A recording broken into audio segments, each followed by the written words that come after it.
You know, over the years, I've received so many phone calls, messages from desperate wives who don't really quite know what to do about their husband's behavior, the way he interacts with her. And it isn't so much that he's, doing this gigantic sin against her, like something that's super obvious, such as, I don't know, driving around drunk with the kids in the back seat night after night, or maybe he has a huge gambling problem and he took all of the family's money and he gambled it all away, or, something that's just really huge. It isn't that so much as that he's just a very strong-willed, domineering, kind of controlling husband, and he just runs right over her. And she doesn't quite know what to do. Like, what is the Christian wife supposed to do in that particular circumstance?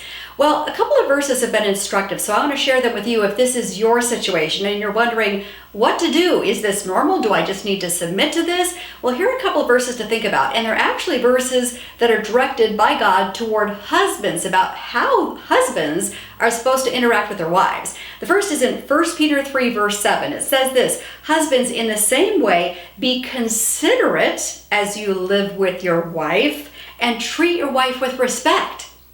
Oh, jump back. Be considerate of her. And then another one that's huge, Ephesians 5:25, that is very simple but direct. God says, "Husbands, love your wife as Christ loved the church and gave himself up for her." Wow.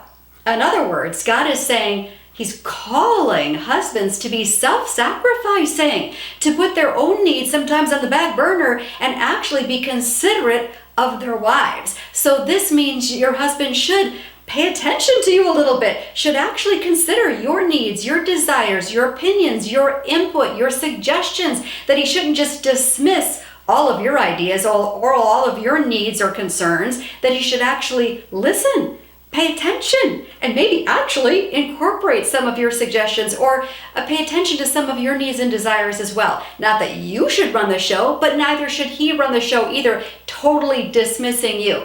And one of the reasons this is so important is because if you don't do anything about this, if you let your husband continually just mow right over you, where your opinions and your desires are inconsequential, your heart will slowly wither and die. Your heart will become colder and harder over time toward your husband until your marriage just completely falls apart. Don't let that happen. So if you're in this predicament, pray for the right timing and the right words to sit down with your husband and discuss with him your need to be heard, your need for your needs and desires and opinions to actually be considered and weighed as valuable, right? And if he won't pay attention to your needs and desires and opinions, if he just continues to run like a steamroller right over you, then it's probably time to consult a marriage counselor and say, we've got to go talk to a marriage counselor together because I cannot continue living this way. Otherwise, my heart will grow colder and colder toward you, and our marriage and our family will blow apart. Neither one of us wants that to happen, so let's go see a marriage counselor.